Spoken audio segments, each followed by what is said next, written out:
on housing. The much-discussed Riley Plan for rehousing is, in itself, merely an effort to get rid of the waste, noise, drudgery, and loneliness which are usual in any ordinary town or built-up area, without altogether sacrificing cultural continuity or the desire of the average human being to have a home of your own. This book, The Riley Plan by Lawrence Wolfe, written by an enthusiastic supporter of the plan, develops its social and psychological implications. Sir Charles Riley, who confesses that he did not originally foresee the far-reaching consequences deduced by his disciple, indeed, he has slightly the air of a man who has mounted a hobby horse which turns out to be a unicorn, contributes an introduction. In the Riley Plan, the majority of the houses are not built along roads, but round greens. A Riley unit consists of about 250 houses grouped round 5 or 6 greens. Most of the greens are roughly oval in shape, and the number of houses surrounding them will vary from 30 to 60. Each unit has its own community centre, nursery school, shopping centre, restaurant, and meals service, and is self-contained to the extent that no main traffic roads run through it. The houses run round the greens in long blocks. Behind each house there is a small garden, but the front door gives straight on the green. They are warmed by area heating. There is continuous hot water, and rubbish removal is done by suction. Some of the houses or flats have kitchens, some not. If you prefer to live in a kitchenless house, you can have all your meals delivered from the meals center in thermos containers which are left on the doorstep like the milk, the dirty dishes being afterwards removed by the same agency. A town can be built up of as many Riley units as there is need and space for. Of course, any large town will have its central shopping and administrative area, but the main idea of the plan is to split the town up into self-contained communities, practically villages, of about 1,000 people each. Supposing that it could actually be put into operation, and, according to Mr. Wolfe, this method of rehousing is cheaper and quicker than the normal methods, the advantages of the plan are obvious.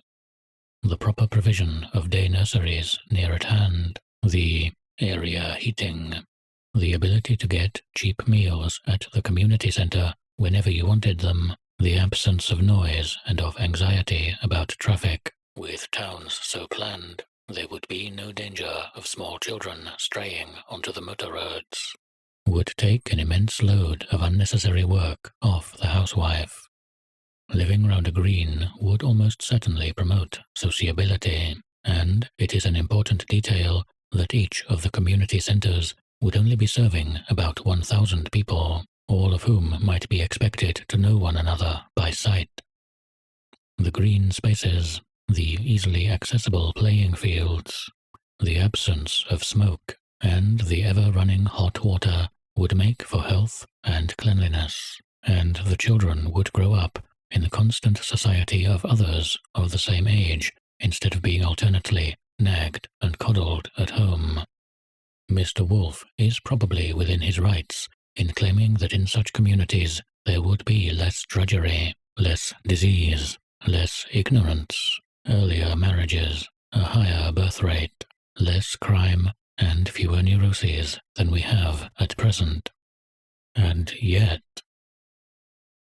Mr. Wolfe uses the Riley Plan as the occasion for an almost non-stop attack on what he calls isolationism, meaning not only the chaos and aimlessness of life in great cities, but the whole English tradition of having a home of your own and keeping yourself to yourself. He is probably right in saying that this has increased in recent years, and certainly right in saying that house ownership, stimulated by the building societies, Just before the war, no less than 4 million people in Britain owned or were buying their houses. Encourages it. Life in little family units, with few communal facilities, naturally increases the drudgery of household work, and the average woman is middle-aged at 30, thanks to the labor of preparing 6 or 7 meals a day in an inconvenient kitchen and looking after, say, 2 children. Mr. Wolfe proceeds to build up a picture of Britain which would suggest that it is the most overworked, poverty-stricken, crime and disease-ridden country under the sun. What he does not say is that most of the social change in the present century has been in the direction which he advocates.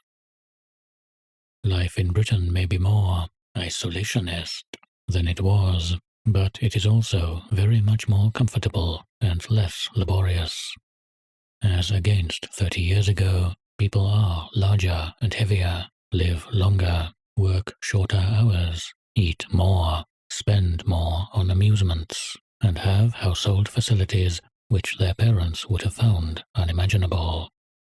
By most of the standards which Mr. Wolfe is applying, the mass of the people were far better off in 1939 than they had been in 1909, and though the war has diminished national, real income, it has also tended to produce greater equality.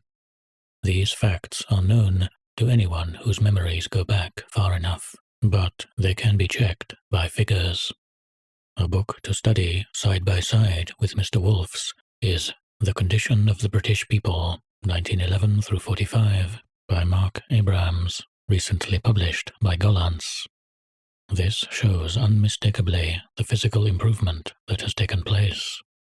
It also shows, so far as one can draw an inference from its figures, that we have not grown any happier or any more conscious of a reason for living.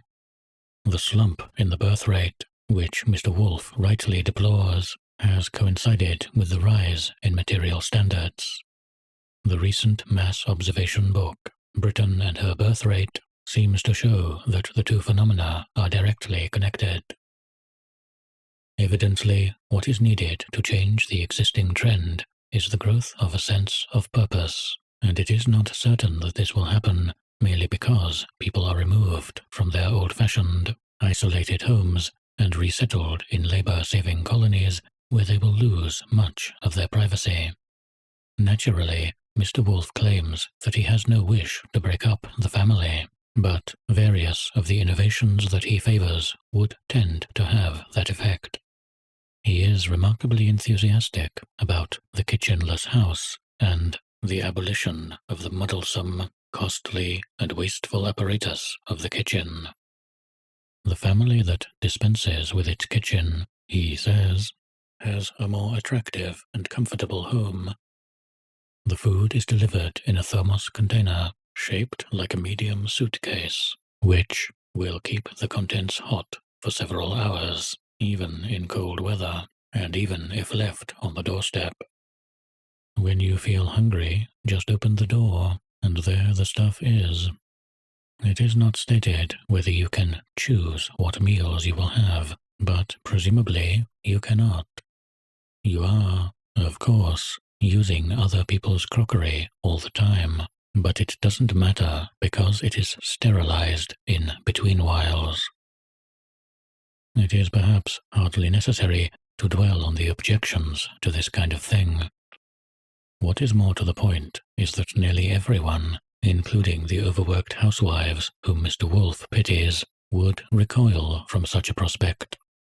Comparatively few people, as a Gallup poll has just shown, even want their houses centrally heated.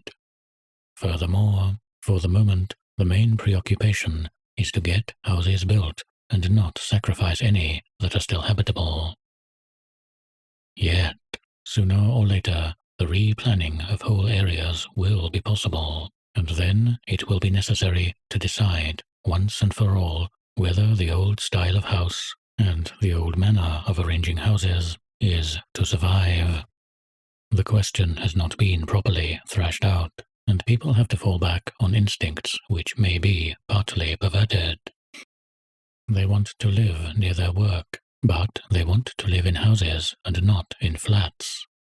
They want day nurseries and welfare clinics, but they also want privacy.